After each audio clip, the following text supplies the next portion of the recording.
ከቁጥር 1 እስከ 8 ያለውን ሐሳብ አነባለሁ። ያዕቆብ መጽሐፍ ምዕራፍ 4 ከቁጥር 1 እስከ 8 ያለውን ሐሳብ አነባለሁ። ሌላም ክፍሎች አሉኝ ማነባቸው እና ቶሎ ብዬ መልእክቴን ልጨርስ ይገደዳለሁ። ስለዚህ በጥሞና እንድትከታተሉ ደግሞ በትህትና ጠይቃችኋለሁ።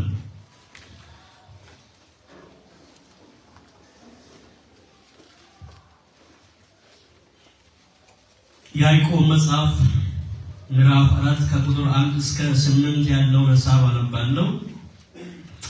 በእናንተ ዘንድ ጦርና ጠብ ከወዴት ይመጣሉ?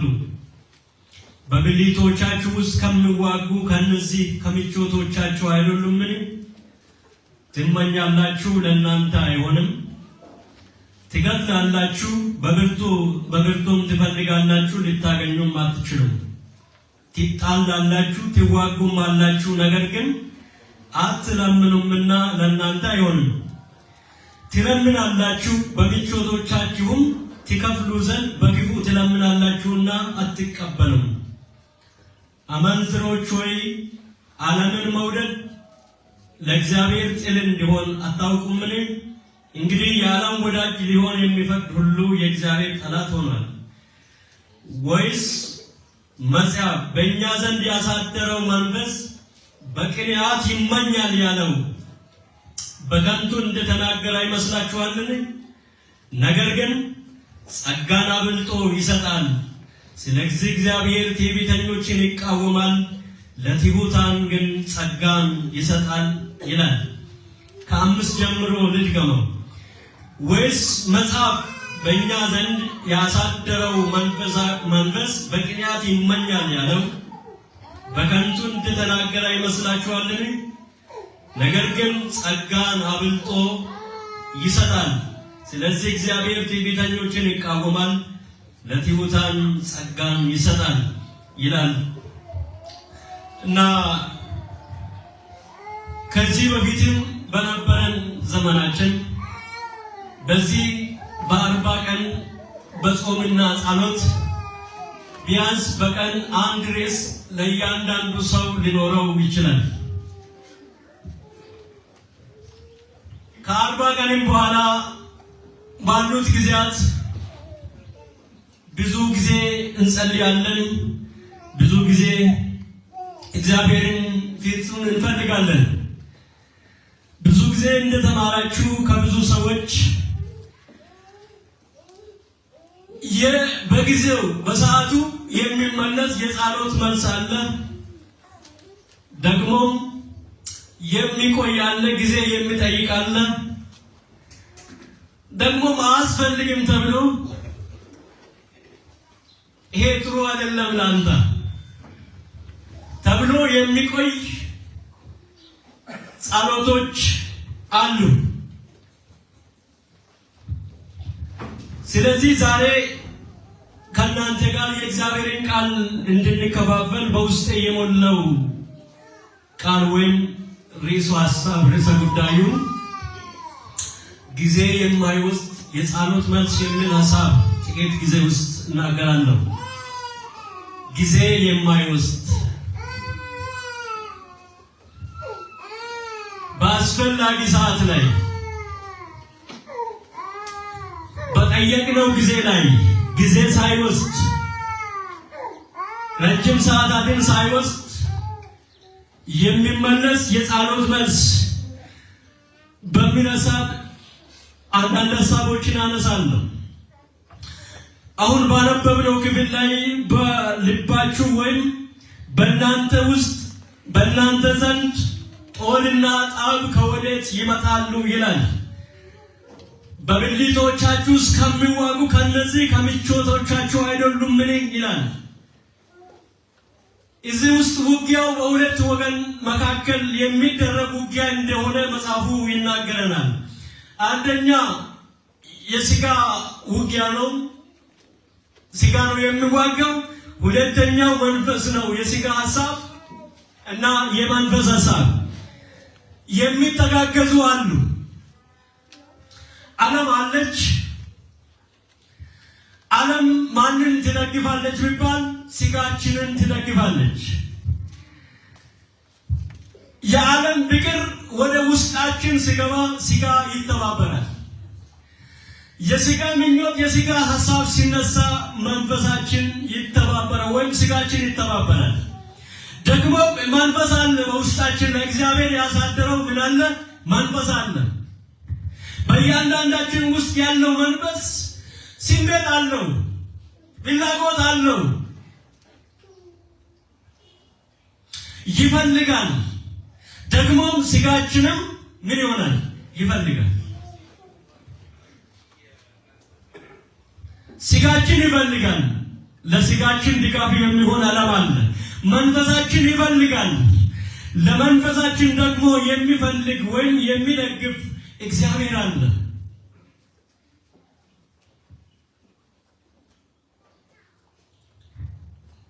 አንድ ሰውዬ ያሉትን ነገር አንድ ሌላ ጊዜም ላይ ተናግሬያለሁ። መንፈስና ስጋ አለ በሰውነታችሁ ውስጥ፣ በውስጣችሁ በልባችሁ ውስጥ። ማን ነው የሚያሸንፈው? ድሉ የማን ነው?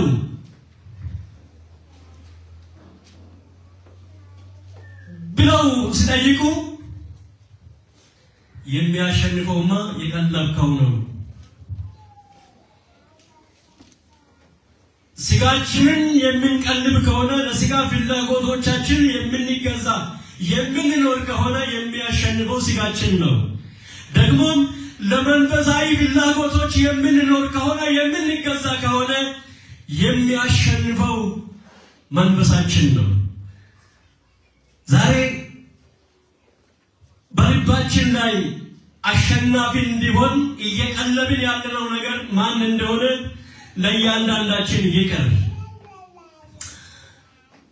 ጊዜ የማይወስድ የጸሎት መልስ አንደኛ በዚህ ክፍል ላይ ያገኘሁት ለስጋ ፍላጎቶቻችን ብቻ ሳይሆን መንፈሳዊ ፍላጎቶቻችንንም ያማከለ ሲሆን ጸሎታችን ቶሎ መልስ ያገኛል።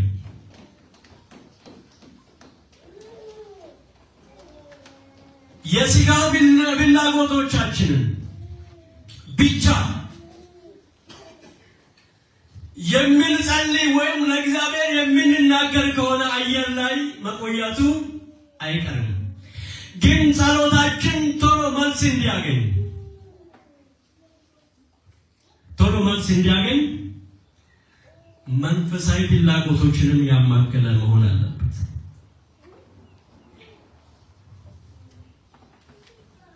ቁጥር 2 ላይ ትመኛላችሁ ይላል መጽሐፍ ቅዱሳችን።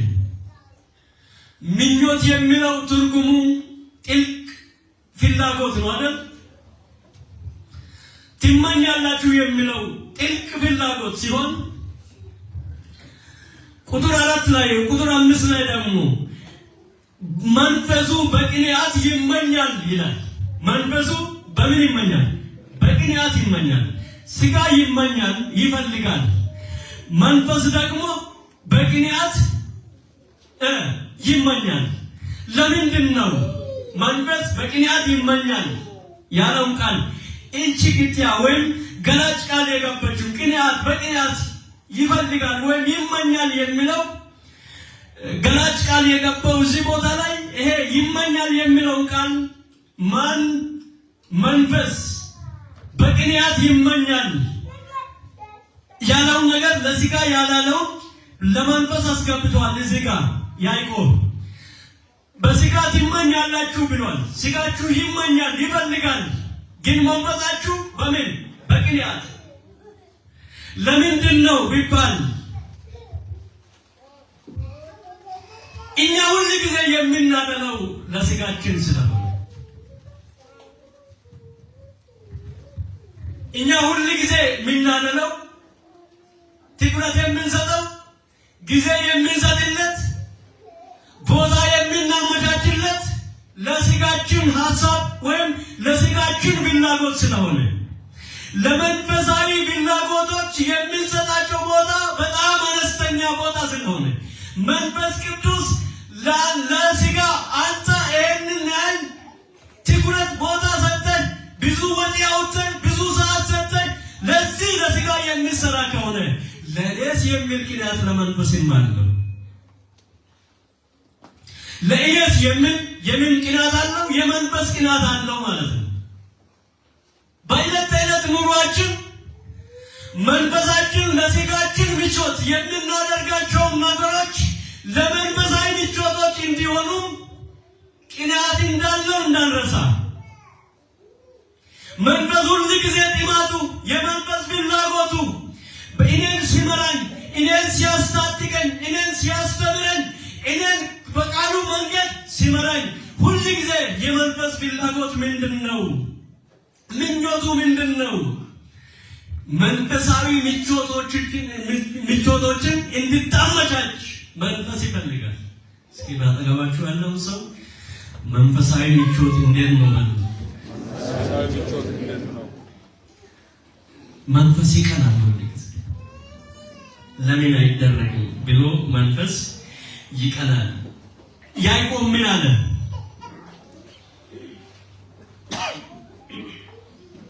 ትመኛላችሁ ለእናንተ አይሆንም ማለት ትመኛላችሁ ለእናንተ አይሆንም። እዛ ጋር ቢደርስ ያንን መኪና ቢይዝ ያንን አገር ቢሄድ የዛ ነገር ዜግነት ባገኝ ብለን እንመኛለን። በዓለም አደባባዮች ላይ ታዋቂ ሰው ሆኜ ቢገለጥ ብሎ ስጋችን ይመኛል። የስጋ ፍላጎት ብዙ ነው። እንግዲህ ከላይ ያለውን ብቻ ነው የጠቀስኩላችሁ። የስጋ ፍላጎት ብዙ ነው። ግን ትመኛላችሁ፣ እንዲሆን ትፈልጋላችሁ፣ ልባችሁ ይፈልጋል። ግን ለእናንተ አይሆንም። ትፈልጋላችሁ፣ አታገኙም ይላል።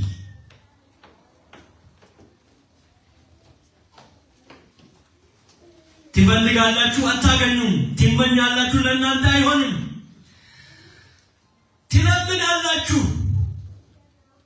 ግን የምትለምኑት መንገድ በግቡ ስለሆነ በምቾቶቻችሁ ላይ ተመርኩዛችሁ የምትጸልዩ ስለሆነ ለእናንተ አይሆንም፣ አትቀበሉም ይላቸው። ይሄ መጽሐፉ የኢየሱስን ትምህርት የሚቃወም ይመስላል። ኢየሱስ ምን ብሏል? ለምኑ ይከለከላል ብሎ ይሰጣችኋል ብሏል። ፈልጉ ታገኛላችሁ ብሏል። መዝጊያውን አንኳኩ ይከፈትላችኋል ብሏል። እዚህ ጋር ግን ብትለምኑ አትቀበሉም።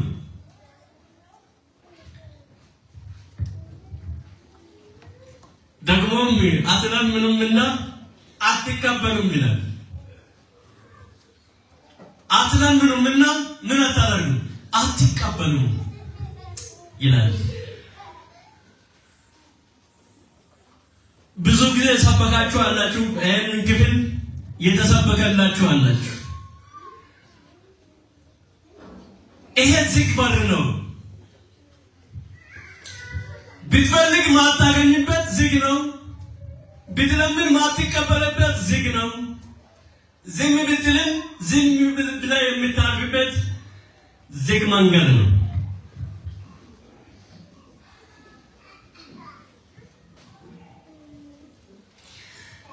ግን ለስጋ ምኞትና ለመንፈሳዊ ፍላጎት ወይም ለስጋ ፍላጎትና መንፈሳዊ ፍላጎትን ማይከል ባደረጋ መልኩ ስንጸልይ እግዚአብሔር አንድ ትልቅ ነገር ይሰጠናል። እሱ ምንድነው? እግዚአብሔር ጸጋን አብስቶ ይሰጣል። ምን አድርጉ? አብስቶ ምን ያደርጋል? ጸጋ ነው ያልኩት አይደል? ጸጋ ነው ያልኩት አይደል? እግዚአብሔር ጸጋን አብልጦ ይሰጣል። ከላይ ያለው በስጋ ምኞቶች ነው፣ አትቀበሉም፣ አታገኙም ይላል። እዚህ ጋር ግን እግዚአብሔር ጸጋን አብስቶ ምን ያደርጋል? ይሰጣል ይላል። እግዚአብሔር ዛሬ ጸጋን ይስጣችሁ። ይሄ ማለት ምን ማለት ይመስላችኋል? ጸጋን እግዚአብሔር አብልጦ ይሰጣል ማለት እግዚአብሔር ጸጋን አብልጦ ይሰጣል ማለት እኔ እንደዚህ ብያለሁ፣ ሁሉን የሚከፍት አንድ ቁልፍ አሜን። እግዚአብሔር ለእናንተ ዛሬ ይስጣችሁ አሜን። ሁሉን የሚከፍት አንድ ቁልፍ። ቀላል መንገድ ነው፣ ቀላል መንገድ ነው። እዚህ ይሄንን ቤት ከዚህ ስትገቡ ብዙ ቁልፍ ነው የሚከፈተው። 6 ቁልፍ ትከፍታላችሁ በቀላሉ ማለት ነው። ሙሌ ምን ይላል? ሙሌ ማርቆስ ማለት ነው ሪሞት ቢሰራ ምን አለበት? አንዴው ጠቅ አድርጎ ለመግባት እኮ ነው። እግዚአብሔር ዛሬ መንፈሳዊ ስማርት ቁልፍ በእጃችሁ ያስገባል አሜን። ይሄ ጸጋ የሚለው ቃል እግዚአብሔር በአንዴ ደረቅ ያደርጋል። ስትነኩት ይከፍታል። ሁሉንም ነገር ስትነኩት ይከፍታል። ምን ሲሆን ነው? ጸሎታችን መንፈሳዊ ፍላጎት ላይ ትኩረት ያደረገ ሲሆን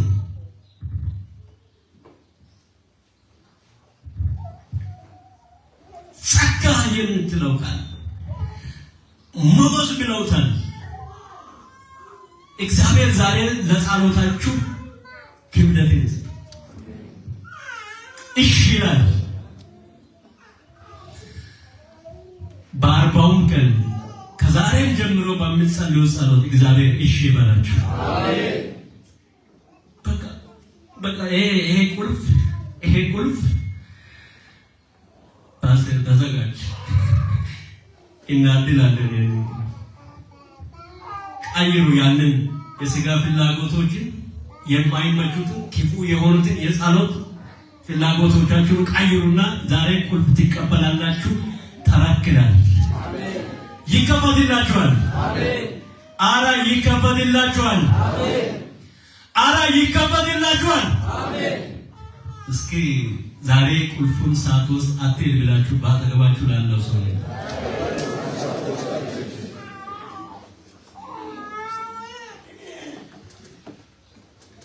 ያዕቆብ ይሄንን መልእክቱን ሲናገር ያዕቆብ ምዕራፍ 4 ላይ ያለው እስከ ቁጥር 4 ያለው ክፍል በጣም ከባድ ነው።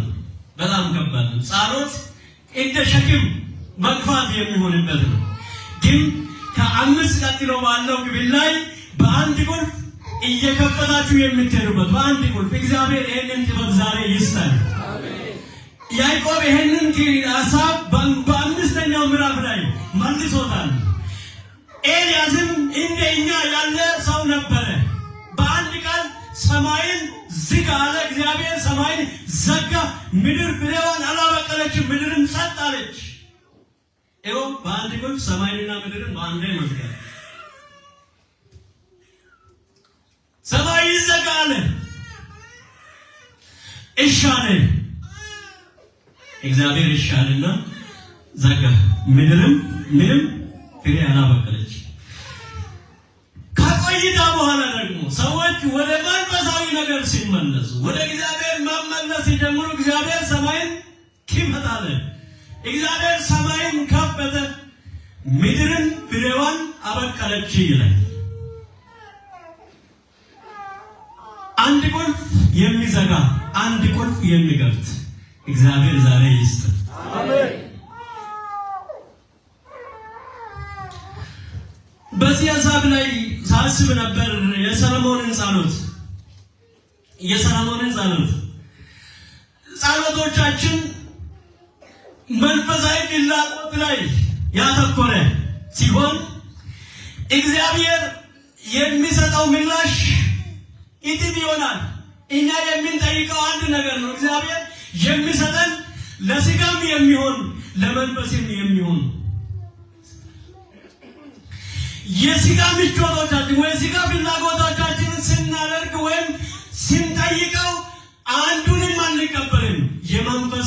ግን ሁሉንም እንቀበል። ሰለሞን አንድ ጊዜ በንግስናው መጀመሪያ ላይ እግዚአብሔር ዙፋኑን ከሰጠኝ አለ፣ እግዚአብሔር እንደዚህ ካከበረኝ አለ፣ እግዚአብሔር በዳዊት የገባውን ኪዳን ማክበር ከጀመረ ለእግዚአብሔርማ ንጉሥ አድርጎ ከሾመኝ ለእግዚአብሔርማ አላሳንስም አለ። ሺህ የሚቃጠል መስዋዕት ለእግዚአብሔር አቀረባ። በገባውን መስገጃ ስፍራ ላይ ኮረብታ ላይ ሺህ መስዋዕትን አቀረበ። አቅርቦ ለእግዚአብሔር አምልኮ አድርጎ ለእግዚአብሔር ራሱን ሰጥቶ ተኛ ማለት ነው። ተኛ ማለት ነው። እስኪ ሶሊ ተኛ በል። የሶሊን ቀን የእንቅልፍ ቀን እግዚአብሔር ይስጥ። ሰሎሞን ተኛ ማለት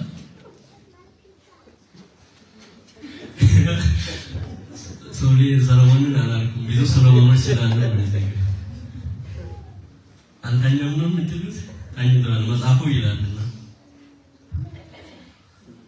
ሶሎሞን ይህን ከባድ አምልኮ ሺህ የሚቃጠል 1000 የሚቃጠል መስዋዕት ለእግዚአብሔር ካቀረበ በኋላ ምን ሆነ? ተኛ። ሰሎሞን ተኛ እንጂ እግዚአብሔር መጣ። እስኪ ባላገባችሁ ያለው ሰው አንተ ብትተኛም እግዚአብሔር እየሰራ ነው ማለት የምታመልከው እስራኤልን የሚጠብቅ አይተኛም ማለት ሰሎሞን ይተኛል፣ ሰሎሞን ይደክማል። እግዚአብሔር ደግሞ በሌሊት መጣ፣ በህልም መጣና ሶሊዬ ደህና ነው ወይ አለው። ሰላም እግዚአብሔር ይመስገን። ከዚህና ወንበር ሰጠው ማለት ነው። አልተጻፈም። በምንድን ነው? በህልም ነው። እስኪ በህልም ነው። የሰከረ ሰውና ህልም የሚያይ ሰው ቀን ያሰበውን አይደል? ቀን እያሰበ በዋለበት ነው የሚሆነው። የሰከረ ሰው ምን ያደርጋል? መኪና ምኞት ነበረው። አንድ ሰከረ ሰክሮ እየተንገዳገዳ እየመጣ ዝናብ ዘነበና ውሃ ውስጥ እየዋኛ ነው ማለት ነው። ጎርፍ ውስጥ ሰዎች ከፊት ሲመጡ ክላክስ ያደርጋል ማለት ነው። እንዴት ነው ክላክስ? ፒፕ ያደርጋል። ምንድን ነው? በምኑ? በአፉ ውስጡ ላይ ምን ነበር? መኪና ገዛለሁ። አንዱ ጫት እየቃመ መረቀለና እግዚአብሔር ፓርላማ ውስጥ ቁጭ አድርገን አለ። ፓርላማ ውስጥ ሳይማር 12ኛ ክፍል ሳይጨርስ ዲግሪ ሳይማር ፓርላማ ውስጥ ይገባል። እንደ ዳንኤል ምናልባት 3 ጊዜ በቀን የማይጸልይ ሰው ካልሆነ በቀር ፓርላማ ውስጥ በአንድ ቀን ውስጥ ስለቃማ ብቻ ቁጭ ካቻማለው የኛ ነው ይላል። ምኞት ማለት ሰሎሞንም ተኝቶ ነበር። በህልሙ ላይ ነው እግዚአብሔር መጣና ሰውዬ ምን እንድሰጥ ትፈልጋለህ ያለው። አላንገራገረም። በዚህ ህዝብ ላይ ከሾምከኝ የዳዊትን ኪዳን ከጠበቅ እግዚአብሔር ሆይ የዳዊትን ኪዳን የምትፈጽም ከሆነ በነገሥት 1:3 ላይ ምን ይላል? ማስተዋልን ስጠኝ፣ በእነዚህ ሰዎች ላይ መፍረድ የሚችልበትን ማስተዋል ስጠኛል። ይሄ ማስተዋል የሚለው ስለ ኢየሱስ ክርስቶስ 11 ላይ ኢሳይያስ 11 ላይ የማስተዋል መንፈስ ነበረው ይላል አይደል? የኢየሱስ መንፈስ ይግባብን ዛሬ። አሜን። አረ የኢየሱስ መንፈስ ይግባብን ዛሬ። አሜን። ከዛ ሶሊ ማስተዋል ጠየቀ። እግዚአብሔር ማስተዋል ስጠኝ፣ አለበለዚያ በዚህ በታላቅ ህዝብ ላይ ማን መፍረድ ይችላል? ማን መቆም ይችላል? ፍርድን ማን መለያት ይችላል አለ። በዜና ላይ ደግሞ ጥበብንና እውቀትን ስጠኛል። ስለዚህ ነው ሉቃስ ከሰሎሞን የሚበልጥ በምን? በጥበብ ከዚህ አለ ያለ የኢየሱስ ጥበብ ዛሬም ወደ ውስጣችን ይግባ። አረ የኢየሱስ ጥበብ ውስጣችንን ይግባ። ነገንና ዛሬን ለይተን የምንጓዝበትን ዕውቀት እግዚአብሔር ይስጠን ለኛ። ለሁሉም መሪ የሚያስፈልግ ነገር ነው ጥበብ። ስለዚህ ሶልዬ የጠየቀው ነገር ቼክ አድርገሃል?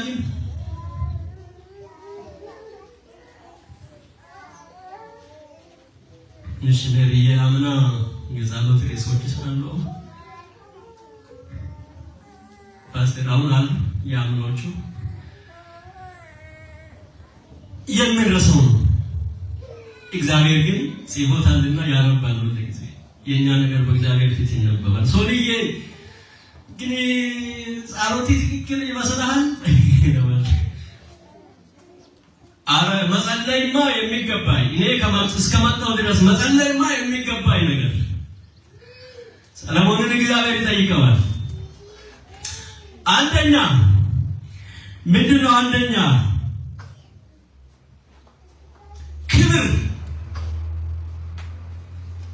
ክብር ነው መጸለይ የሚገባል። ሁለተኛ የጠላትህን ራስ እንዲሰጥህ ነበር መጠየቅ የነበረብህ።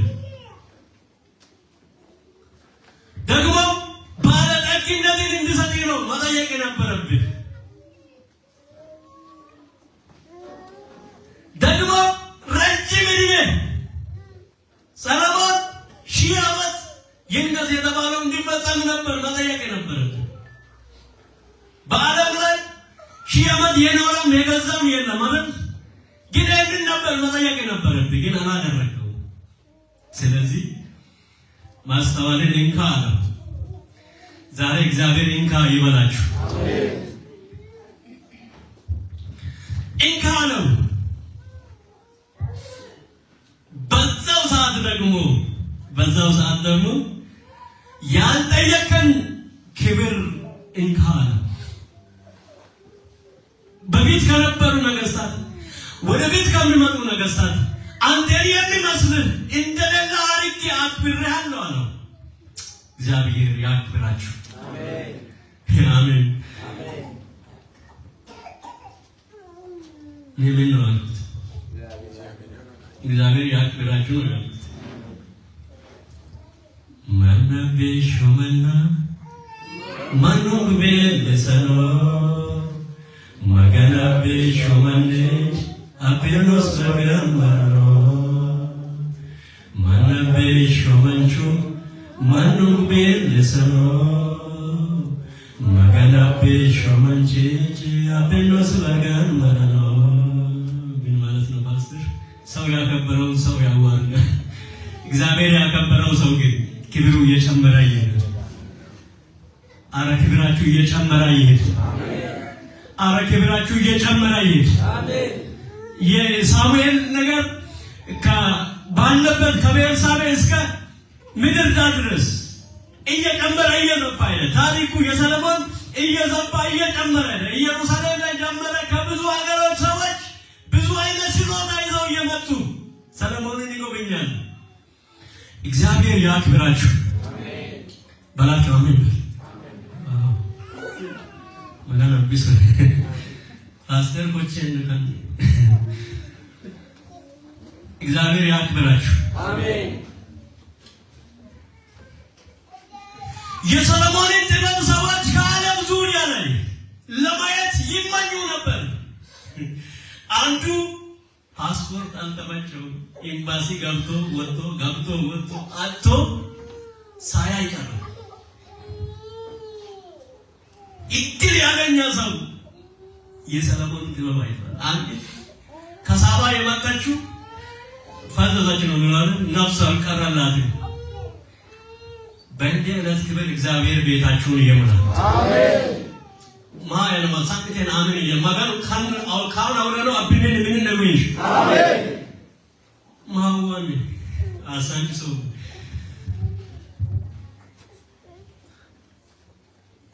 ያልጠበቀም አስፈቅዳለሁ እንደው ታያለህ ትቀርጽ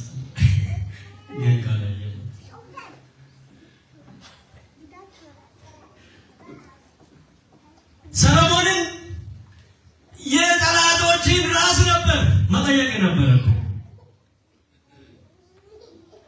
ዮሐንስ በተገደለ ጊዜ እናቷ ልጅቷ በርዝዴቷን እያከበረች ንጉሱን ደስ አሰኘችው አይደል? ንጉሱን በርዝዴቱን እያከበረ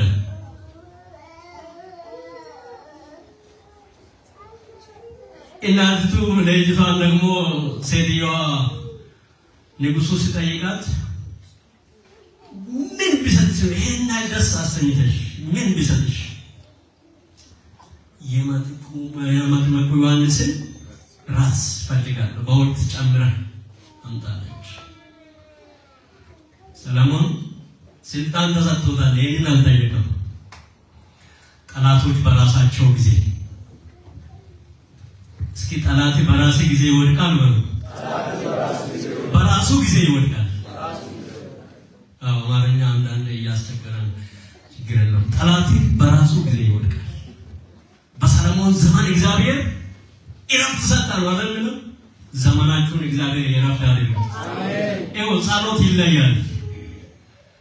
ጥሩ ጸሎት ነበር መጸለይ ነበረበት ሰሎሞን። ይህንን አይነት ጸሎት ነበር መጸለይ ነበረበት። በስጋ ቢቶን እንደዛ ነበር ማድረግ የሚገባል። አንተ ግን ዛሬ ስላመለክ መንፈስ መጥቷል። ጥሩ ነገር ጠይቀሃል፣ ይኸው ሰጥቼሃለሁ አለ።